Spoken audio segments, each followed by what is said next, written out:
የለንደኑ ኃያል ክለብ አርሰናል የእግር ኳስ ቡድን በዝውውሩ ድንቅ ኮከቦችን የግሉ ለማድረግ ዘግየት ብሎ ቢሆንም በመስማማትና የክለቡን ተጫዋቾች ለማድረግ ጠንከር ያሉ ስራዎችን በመስራት ላይ ይገኛል። የሚያዘዋውራቸው ዝውውሮችና ለዝውውር የሚመርጧቸው ተጫዋቾች ደግሞ በእግር ኳሱ ዓለም ከጫፍ የደረሱ መሆናቸው ደግሞ መድፈኞቹ ከሌሎቹ በተቃራኒ በሚቀጥለው የውድድር ዓመት በ2026-27 ዳግም የሊጉን ሻምፒዮናነት ካሁኑ ምዕራፉን የሚከፍትላቸው እይታቸው አስደናቂ ያደርጋቸዋል። ለማስፈረም ጥያቄ ያቀረቡላቸው ተጫዋቾች ደግሞ በባለፈው ዓመት በወጥነት በጨዋታዎች በርካታ ግቦችን ላለማግባት ሲቸገሩበት የቆየውን ክፍተቱን የሚመልስለት ይሆናል ተብሎ እየተጠበቀ ነው። አሁን ከስምምነት የደረሰው ግሪካዊው ክርስቲያን ዞሊክስ ደግሞ አንዱ ነው። ለመሆኑ ይህ ተጫዋች ማን ነው ስንል እንመለከተዋለን። እናንተም አብሮነታችሁን ከኛ ጋር በማድረግ ቻናላችንን ላይክ፣ ሼር፣ ኮሜንትና የደውል ምልክቷን በመጫን ሰብስክራይብ በማድረግ ሁሌም ከኛ ጋር መሆናችሁን ስለምታደርሱን ከልብ በማመስገን ክርስቶስ ዞሊክስ ማን ነው ስንል ወደ እናንተ እናደርሳለን።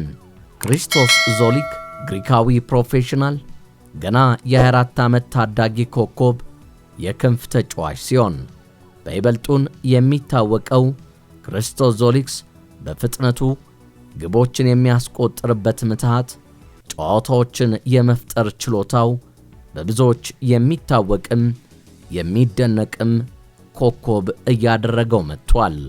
ለሀገሩ የግሪክ ብሔራዊ ቡድን የ8 ቁጥር ማሊያ ለብሶ የሚጫወት ሲሆን የግሪክ ብሔራዊ ቡድን በማጥቃቱ አስፈሪ እንዲሆን ካደረጉት ኮከቦቿ መካከል ቀዳሚው ተጫዋች ነው ይባልለታል።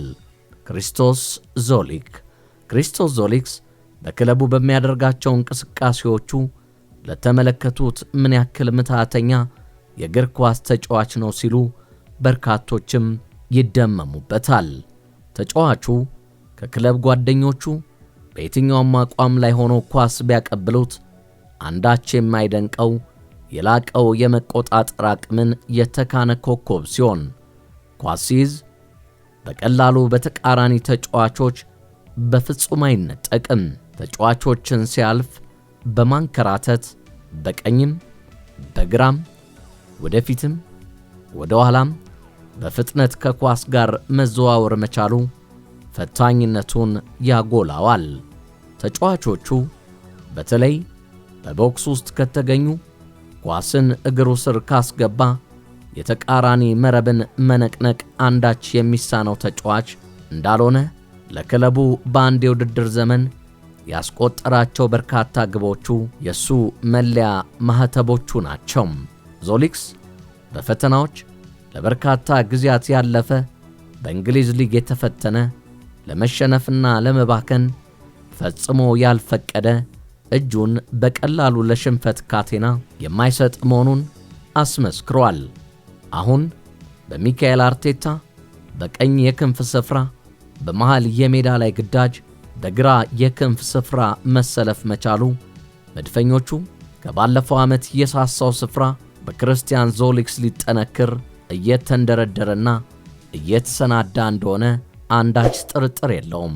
ክርስቲያን ዞሊክስ የመድፈኞቹ የመሃል አቀጣጣዮች ኳስን በቀላሉ የሚያደርሱት መሆኑ ደግሞ በርካታ ግቦችን መፍጠር እንዲያስችለው የሚያደርጉ አማራጮች መሃል መምጣቱ በይበልጥ እንዲያብብ ያደርገዋል የሚሉ የገና መላምቶች በበርካቶች እየተሰነዘረ ይገኛል።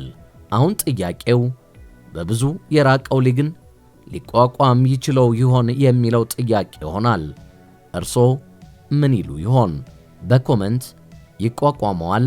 ከመድፈኞቹ ጋር ዳግም ያሸበርቃል ወይስ ይከስማል የሚለው የብዙዎች ጥያቄ ስለሆነ እርሶ ሐሳብና አስተያየቶን ይጻፉልን።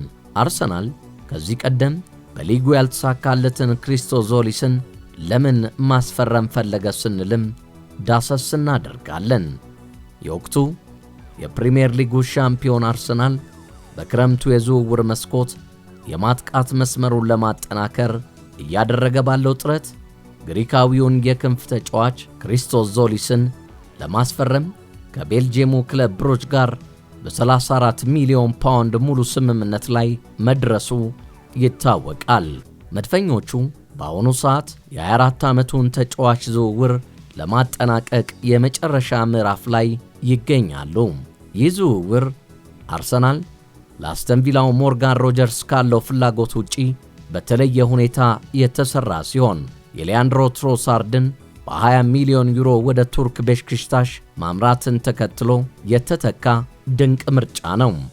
የሰሜን ለንደኑ ክለብ መጀመሪያ ላይ ለቱርካዊው ኮከብ ኬናን ይልዲዝ ለጁቬንቱስ ጥያቄ ቢያቀርብም አይሸጥም የሚል ምላሽ በማግኘቱ ፊቱን ወደ ክሪስቶስ ዞሊስ አዙሯል። ክሪስቶስ ዞሊስ ባለፈው የውድድር ዘመን ለክለብ ብሩጅ በሁለቱም ውድድሮች በ52 ጨዋታዎች ላይ ተሰልፎ ያስመዘገበው ቁጥር ፍጹም አስገራሚ ነው። 22 ጎሎችን አስቆጥሯል። 29 የሚደርሱ ለጎል የሚሆኑ ኳሶችን አመቻችቶ ማቀበል የቻለም ድንቅ ኮከብ ነው። ክለቡ የቤልጂየም ፕሮ ሊግን ለ20ኛ ጊዜ እንዲያነሳ ትልቁን አስተዋጽኦ አበርክቷል። እንዲሁም ለግሪክ ብሔራዊ ቡድንም በ34 ጨዋታዎች 9 የሚደርሱ ጎሎችን በስሙ በአገሩ ማሊያ ማስቆጠር የቻለም ነው። ታዲያ አሰልጣኝ ሚካኤል አርቴታ ይህንን ተጫዋች ለምን ፈለጉት? ፍጥነት፣ አካላዊ ጥንካሬ፣ በብዙ ቦታዎች ላይ የመጫወት ብቃትና የተከላካይነት ንቃት ሚካኤል አርቴታ በተጫዋቹ ላይ የሚፈልጓቸው ዋና መመዘኛዎች ሲሆኑ ክሪስቶስ ዞሊስን ሁሉንም ያሟላ ኮከብ ሆኖ ተገኝቷል። ይሁን እንጂ ትልቁ ጥያቄ ተጫዋቹ ከዚህ ቀደም በኖርዊች ሲቲ ቤት ገና በታዳጊነቱ በነበረው የ3 ዓመት ቆይታ በፕሪሚየር ሊጉ ላይ ብዙም ተጽዕኖ መፍጠር አለመቻሉ ነው። ነገር ግን ያኔ በወራጅ ቀጠና ውስጥ ከነበረ ቡድን ጋር ከመጫወት አሁን ጥርስ ካወጣው ጠንካራው የአርቴታ አርሰናል ጋር መጫወት ይለያል። ክሪስቶስ ዞሊስ ልክ እንደ ጋብርኤል ማርቲኔሊ ሰፊ ቦታዎችን ተጠቅሞ መሮጥ የሚወድ ተጫዋች ነው። ልክ እንደ አርሰናሉ አጥቂ ቪክቶር ዮኮሬሽ ሁሉ ክሪስቶስ ዞሊስም ወደ ፕሪሚየር ሊጉ ሲመለስ ከደጋፊዎች ትዕግስት የሚያስፈልገው ቢሆንም ለአርሰናል የፊት መስመር ግን ትልቅ ተጨማሪ ጉልበት እንደሚሆን ጥርጥር የለውም የሚሉ ብዙዎች ናቸው። ታዲያ ክሪስቶስ ዞሊስ ወደ አርሰናል ቤት ሲመጣ የማርቲኔሊ ተተኪ አለያም ደግሞ ተቀዳሚ ተመራጭ ተጫዋች የመሆን ዕድሉ የሰፋ እንደሆነም ይነገራል።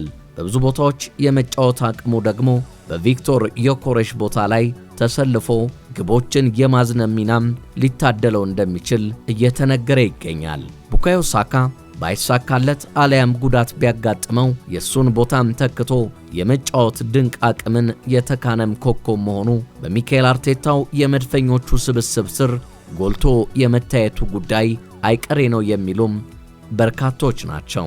ምንም እንኳን የእንግሊዝ ፕሪሚየር ሊግ ጠንካራና ጉልበትን የሚጠይቅ ቢሆንም በአካል ብቃቱ ፈጣንና ተክለሰውነቱ ግን አነስ ያለ መሆኑ ምንም ያክል ጉዳት ሊያጋጥመውና በተደጋጋሚ በአንድ ዓመት ውስጥ በርካታ ጉዳት ያልገጠመው ተጫዋች መሆኑ ደግሞ በመድፈኞቹ ቤት እፎይታን ለብዙ ጊዜ ሊቸር ይችላል ተብሎ እየተጠበቀ ይገኛል። ታዲያ ምርመራውን ነገ ወይም ከነጎዲያ የሚያደርግ መሆኑ እየተጠበቀ ነው። ተሳክቶለት የመድፈኞቹ ተጫዋች ከሆነ ከመድፈኞቹ የመሃል ሜዳ እንዲሁም ከክንፍ አሊያም ደግሞ ከተከላካይ ስፍራዎች የሚሰነዘሩለትን ኳሶች በፍጥነቱ ተጠቅሞ የሌሎች ተቃራኒ መረቦች ላይ ግቦችን የማዝነብ አቅምም የተካነ ፈጣንና ቀልጣፋ መሆኑ ተመራጭ እንደሚያደርገው እየተነገረለት ይገኛል። ታዲያ አሁን ጥያቄው በሚካኤል አርቴታ ስር ድንቅ ስልጠናን የማግኘቱ ዕድሉ ደግሞ ይበልጥ ልጁ እንዲያብብ ያደርገዋል ሲሉ መላምቶችን የሚሰጡ የኳስ ሊቃን በርክተዋል። ክሪስቶስ ዞሊስ ለአርሰናል ትክክለኛው ምርጫ ይሆን? እርሶ ሐሳቦን ያጋሩን። እኛ በዚህ ጉዳይ ለዛሬ አበቃን። ላይክ፣ ሼር፣ ኮሜንት፣ ሰብስክራይብ እና የደውል ምልክቷን መንካቷን ግን እንዳይረሱም። በሌሎች ዝግጅቶቻችንም አብረውን እንደሚሆኑ ስለምናምን በዚሁ እናበቃለን። ቸር ያገናኘን።